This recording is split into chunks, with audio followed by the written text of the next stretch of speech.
Assalamualaikum warahmatullahi wabarakatuh. Alhamdulillahirrabbilalamin. Innal hamdalillah nahmaduhu wa nasta'inuhu wastaghfiruhu wa na'udzu billahi min syururi anfusina wa min sayyiati a'malina. May yahdihillahu fala mudhillalah wa man yudlilhu fala hadiyalah. Asyhadu an la ilaha illallah wahdahu la syarikalah wa asyhadu anna Muhammadan abduhu wa rasuluh la nabiyya ba'da. Allahumma sholli ala Muhammad wa ala ali Muhammad. Ya ayyuhalladzina amanu taqullaha haqqa tuqatih wa la tamutunna illa wa antum muslimun. Rabbana zalamna anfusana wa illam taghfir lana wa tarhamna lakunanna minal khasirin. Subhanallah wa bihamdihi subhanallahil azim. La ilaha illa anta subhanaka inni kuntu minadh dhalimin. Hasbunallah wa ni'mal wakil, ni'mal maula wa ni'man nasir. Allahumma sholli ala Muhammad wa ala ali Muhammad. Subhana rabbika rabbil izzati amma yasifun, wassalamun ala mursalin, walhamdulillahi rabbil alamin. Ibadallah, innallaha malaikatahu yushollu 'alan nabi, ya ayyuhalladzina amanu shollu 'alaihi wa sallimu taslima. Qala Allah ta'ala fil karim, a'udzu billahi minasyaitonir rajim. Bismillahirrahmanirrahim. Qul huwallahu ahad, Allahus samad, lam yalid walam yulad walam yakul lahu kufuwan ahad. Shadaqallahul azim. Raditu billahi rabbah wa bil islami dinah wa bil muhammadin nabiyya wa rasulah. Ya rabbana walakal hamdu hamdan katsiran thayyiban barakan fihi, amma ba'du. Tema ceramah kita kali ini adalah jaga kebersihan, jangan buang sampah sembarangan. Para ikhwan wa akhwat rahimakumullah, marilah kita panjatkan puji dan syukur kehadirat Allah Subhanahu wa taala, zat yang telah menciptakan alam semesta dengan penuh keseimbangan. Dialah yang menundukkan bumi, laut, dan langit agar manusia dapat mengambil manfaat darinya. Sholawat serta salam semoga tercurah kepada junjungan kita Nabi Muhammad SAW, teladan umat yang mengajarkan kita untuk menjaga bumi sebagaimana amanah dari Allah. Selaku penceramah, sudah menjadi kewajiban bagi kami untuk mengajak kita semua untuk bertakwa kepada Allah, sebab kelak takwa dan iman yang akan menyelamatkan manusia di hadapan Allah. Para ikhwan wa akhwat rahimakumullah, dalam hiruk pikuk pembangunan kadang kita lupa bahwa bumi ini bukan milik manusia semata.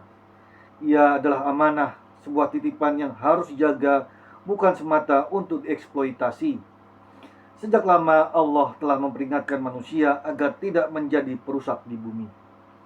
Hal ini sebagaimana firman Allah dalam surah Al-Baqarah ayat 11 yang menyentuh sisi terdalam kesadaran ekologis manusia. Allah berfirman, yang artinya apabila dikatakan kepada mereka, janganlah berbuat kerusakan di bumi, mereka menjawab, sesungguhnya kami hanyalah orang-orang yang melakukan perbaikan. Dalam tafsir Al-Jami' li Ahkami Al-Quran, Imam Al-Qurtubi jilid 7 halaman 205 menulis bahwa Islam melarang segala bentuk kerusakan di bumi. Ia berkata, Allah melarang setiap bentuk kerusakan baik kecil maupun besar setelah adanya kebaikan.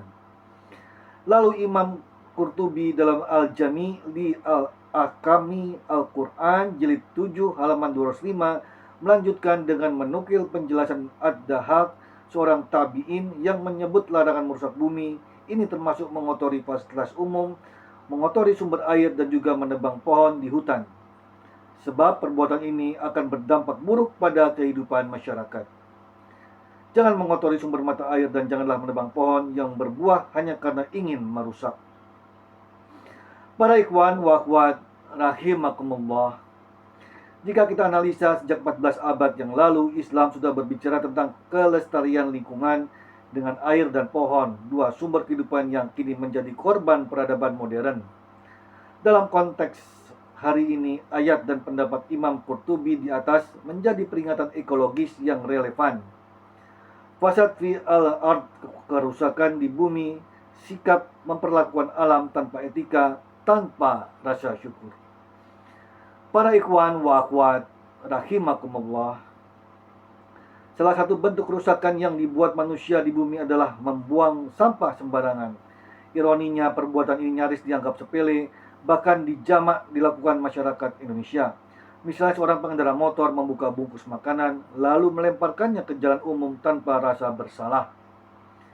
Seorang pedagang menumpuk sisa dagangan di tepi kali, seolah bumi ini adalah tong raksasa yang tak akan pernah penuh. Imbasnya, saat musim hujan, sungai meluap menenggelamkan rumah-rumah yang dulu berdiri gagah di bantaran. Air tak lagi punya jalan kembali ke laut, ia tersumbat oleh sisa-sisa ketamakan kita sendiri. Akibatnya, banjir bukan lagi sekedar peristiwa alam, tetapi bentuk protes ekologis terhadap perilaku manusia yang ceroboh.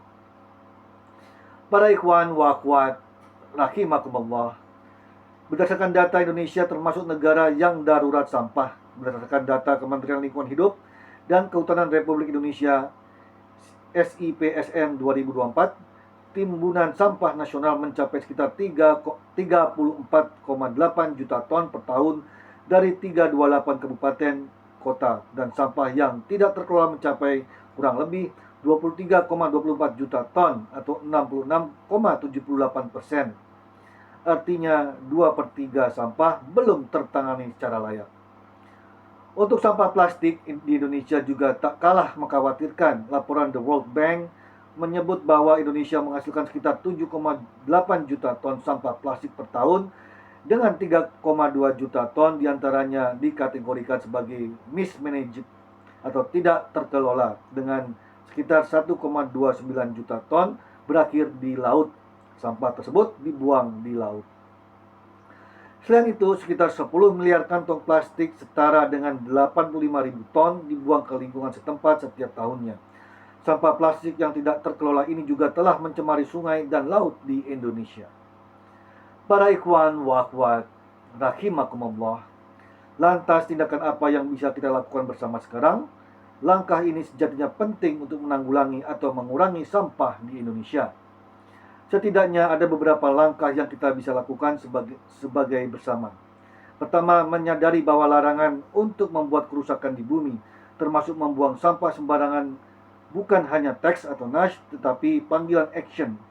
Bahwa membuang sampah sembarangan, membiarkan limbah medis terbuka, membiarkan lingkungan tercemar oleh plastik, semuanya termasuk bentuk kerusakan di muka bumi. Lebih jauh, dalam Islam, bahwa mencemari udara, air, tanah, atau merusak keseimbangan ekosistem termasuk perbuatan haram.